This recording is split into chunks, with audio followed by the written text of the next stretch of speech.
All right, our next speaker is Professor Micheal Reade.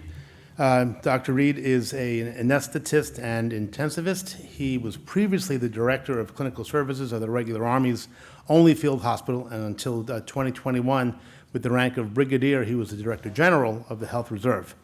His research program focuses on military trauma, including trauma systems design, blood and fluid resuscitation in trauma, and traumatic brain injury. His frozen platelet trial program, conducted with the Australian Red Cross Lifeblood, aims to improve worldwide access to this vital component of trauma resuscitation. And General Reade is going to give us a talk about current resuscitation practices in Australia.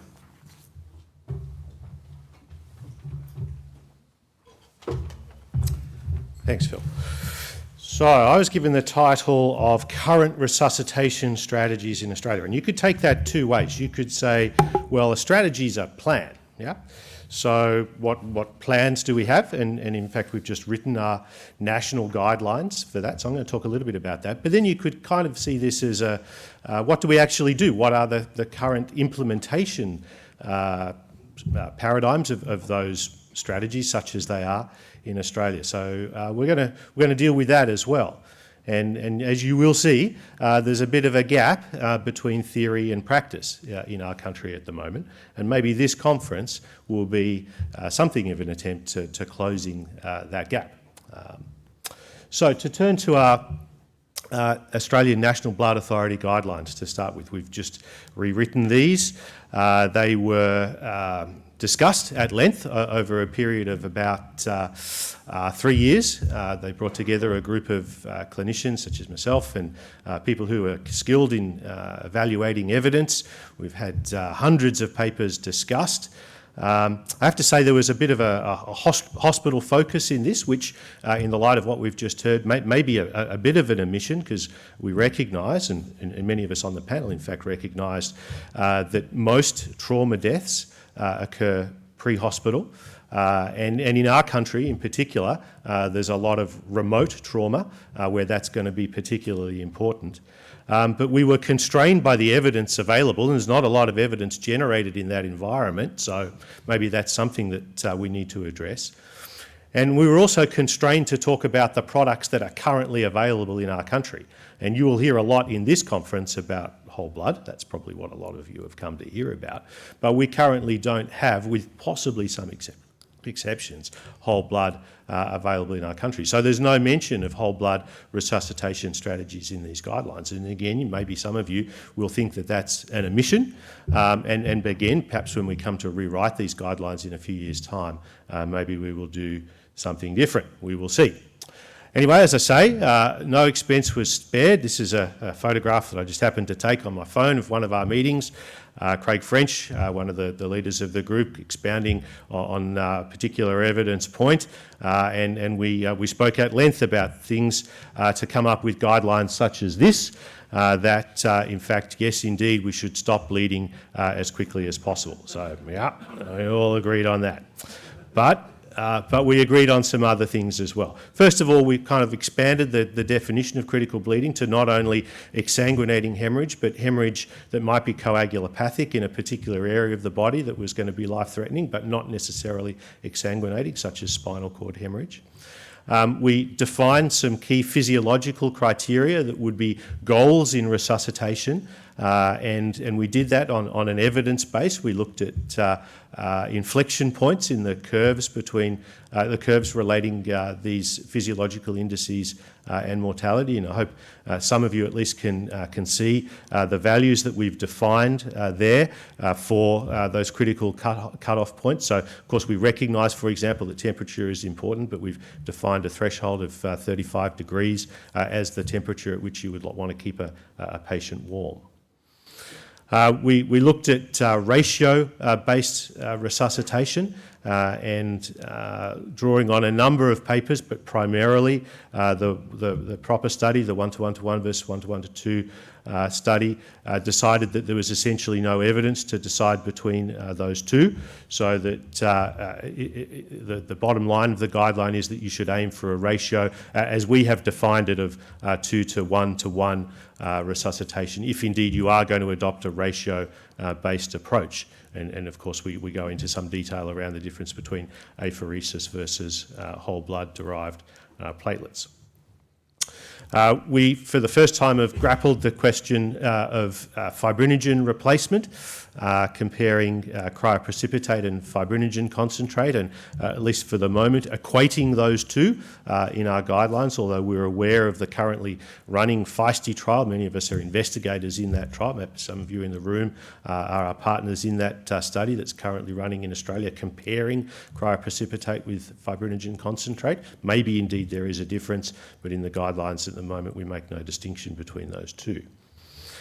We readdressed the question of recombinant factor 7, and essentially our guideline recommendation hasn't changed from what it was in the guidelines about 10 years ago. That is to say that other than in congenital factor deficiencies, we would not routinely recommend the use of factor 7, but in extremis, when all else has failed, perhaps that's something that might be considered. We made some moderately strong recommendations around tranexamic acid, saying it's useful in peripartum hemorrhage and in trauma, but not in gastrointestinal bleeding, based on the results of the large randomised controlled trials based from the London group. But this was prior to the publication of the patch trauma study. We could probably have a completely different talk, and in fact I think we do have a different talk at this conference around tranexamic acid, so maybe we'll park that discussion for the moment, but I think it would be fair to say that the guideline group would not have changed this recommendation even if we had known the results of the patch trauma study. That is to say, we would recommend its use in trauma. We tied ourselves in knots for at least a day around our recommendation for using or not using viscoelastic testing, and ultimately we've said that they may be beneficial. What a wishy-washy recommendation that is.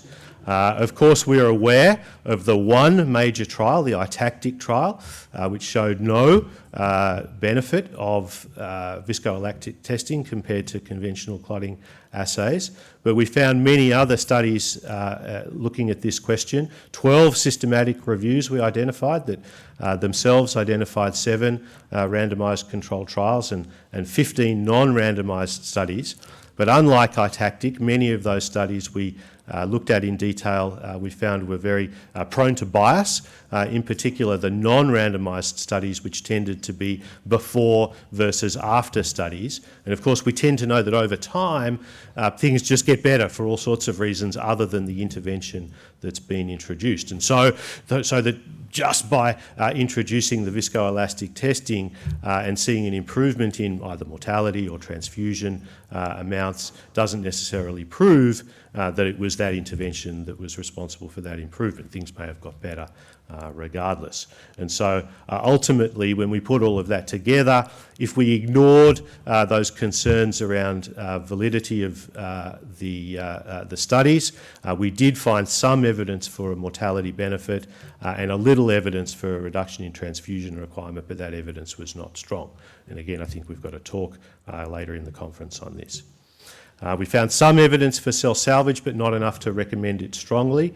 And we found really quite good evidence for adopting a multidisciplinary approach to transfusion, at least in hospital. And that all came down to an algorithm, which I'm sure you can't read, but I hope you can read the summary of the differences to the 2010 guideline that perhaps you will be familiar with. And the important differences there I've highlighted. So we've said that fibrinogen is more important than we thought it was in 2010, so a higher target. Platelets are more important than we thought they were, so rather than just saying consider platelets in addition to a one-to-one strategy, we've now said 1-to-1-to-1 or 2-to-1-to-1, so highlighting the importance of platelets is important. We've equated fibrinogen and cryoprecipitate rather than highlighting the importance of cryoprecipitate and saying you would potentially consider fibrinogen concentrate. We've equated those. And we've given, as you will be able to see, I think, 2 arms to this algorithm, saying that if you wish to go down the TEG or the ROTEM pathway, that is an equally valid alternative, whereas previously it was just something that you might consider off to one side. Okay, so that's the theory. What about the practice? What do we actually do in Australia. So I'm going to focus on the pre-hospital environment because I think that's possibly where many in the audience are interested. And here I've turned to a survey that we did as part of the Blood Synergy group. So this is a group based at Monash University that I'm involved with that does a whole lot of blood research, not just related to trauma and massive transfusion, but haematology type transfusion as well. It's essentially a platform to gather evidence in this area. It enables us to do observational studies that form the basis of generating equipoise for randomised controlled trials and a home for some of those randomised controlled trials as well. So I'm one of the chief investigators at the Blood Synergy group, and this is a survey that we did of pre-hospital blood in Australia. In not just ambulance services, but also in retrieval services around Australia. So we asked those services what vehicles carry blood, which parts of the country are covered by that, and what sort of blood products or components are carried by those vehicles. And we had 17 services respond, giving us a good coverage of both Australia and New Zealand. And this data isn't published, and so I've been asked by my colleagues in the Synergy not to give you the full set of information results because it's yet to be formally presented at you might say, a larger conference, and has not yet made the journals. But I can at least share with you some information that I hope will get the conversation started. So, of the 17 services that responded, most Australian ambulance services, only 13 stock any blood products. They all stock packed red blood cells, but the minority stock any other sort of blood component, and you can read the details there. So very few, only 5 of 17, plasma or platelets, cryoprecipitate or prothrombinetics, and only one more will carry fibrinogen concentrate, which is logistically, of course, much easier to carry than all the rest. So there's a bit of a gap there, isn't there, between what we're recommending in transfusion practice and what we actually do. How much red cells are carried by the units that carry it? Could they effectively treat someone with major hemorrhage? Well, I think you'd probably agree, given that the majority only carry 1 to 2 units. I mean, that's obviously better than nothing, but probably, especially in the remote areas of Australia, that might not be the difference between life and death. There's an international discussion happening around the world at the moment about whether we should give O-positive red cells. And in the United States, that's an increasingly common practice. But in Australian practice, it seems we give almost exclusively, that should say, O-negative red cells. The services that give the other clotting products are ones that give that exclusively in combination with red cells. There's no service that gives clotting products without also giving red cells, and similarly they have a limited supply. Who's responsible for administration? Well, almost always there's a medical practitioner involved. The minority of pre-hospital services, but still a significant minority, have a non-medical practitioner, non-physician responsible for admission, for administration of the product. And what this doesn't say is that there's usually a medical practitioner, not always, but usually a medical practitioner involved in the decision making, even if they're not physically present. What do they use in terms of equipment?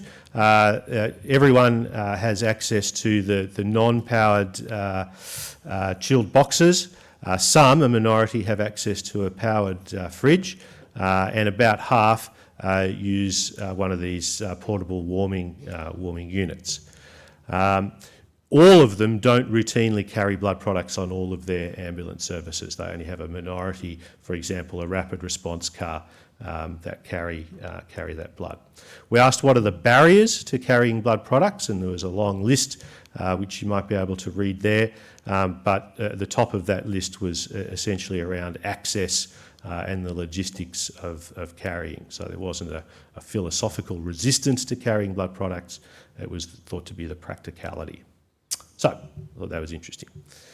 No doubt we are going to talk about emergency donor panels during the rest of this conference. So you may be interested to know that at one time in Australian practice, many hospitals did maintain an emergency donor panel. This is an abstract that was submitted to a conference nearly 20 years ago now, describing the practice at Broken Hill, which is in far western New South Wales, describing their experience of an emergency donor panel, which they reported was used on 3 occasions very successfully. For a time we had emergency donor panels up and down the coast of Queensland, very remote state, dispersed population.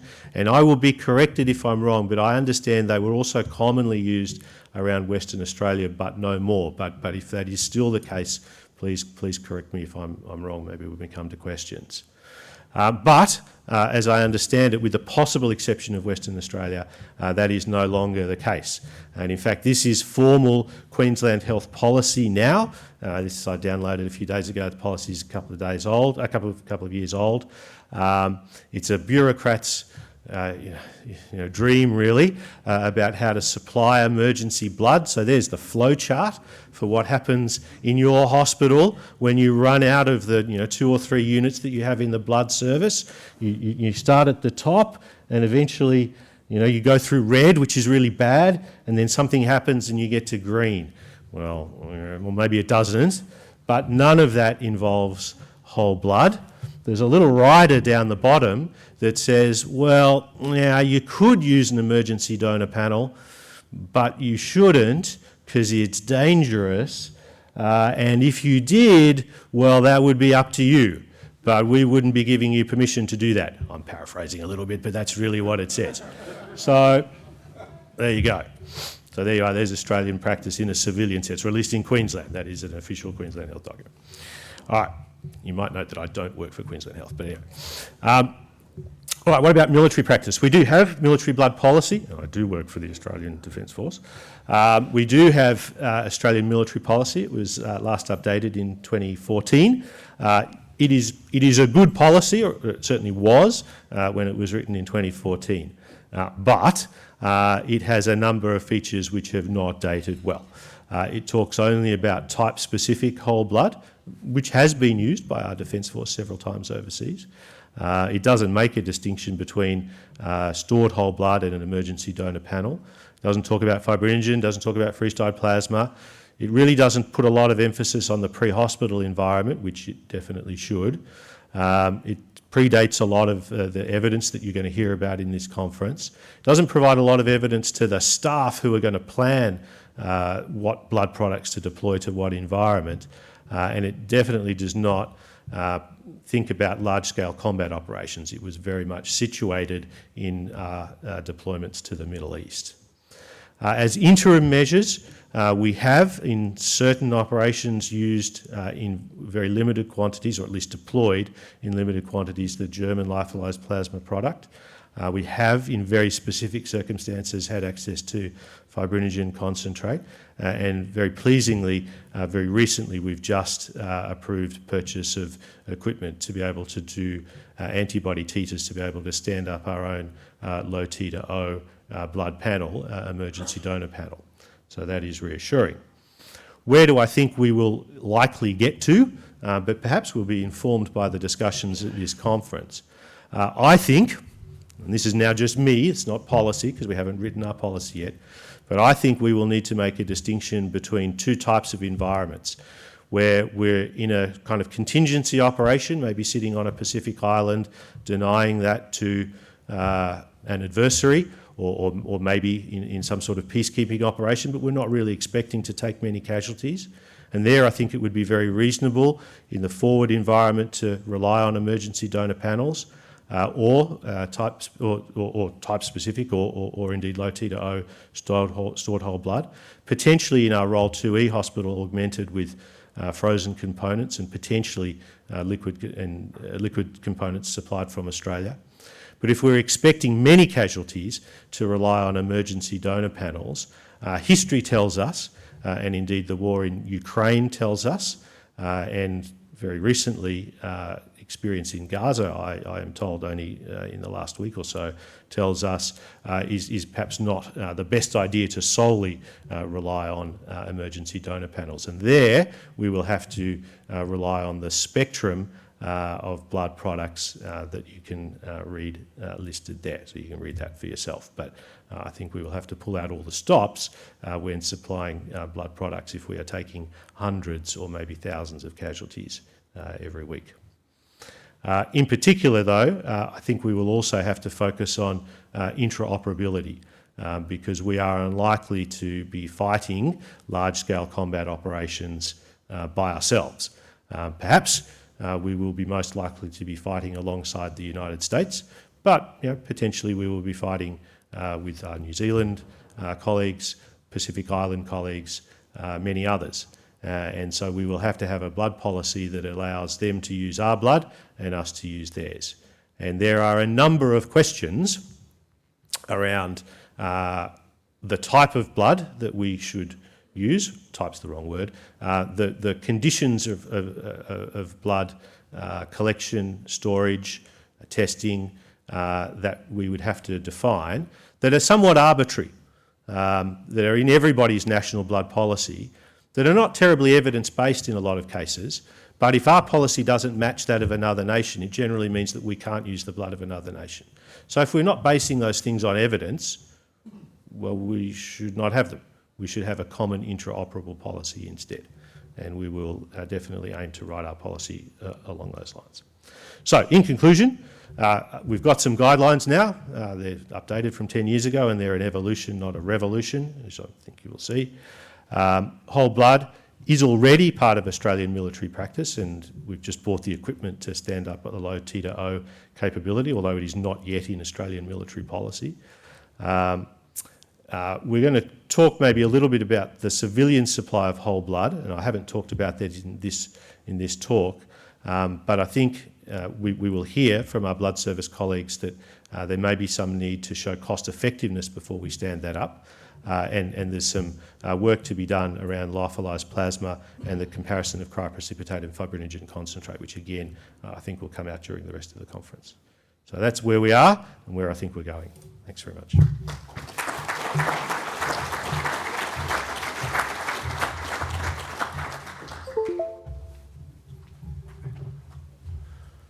All right, so now for our last presentation for this session.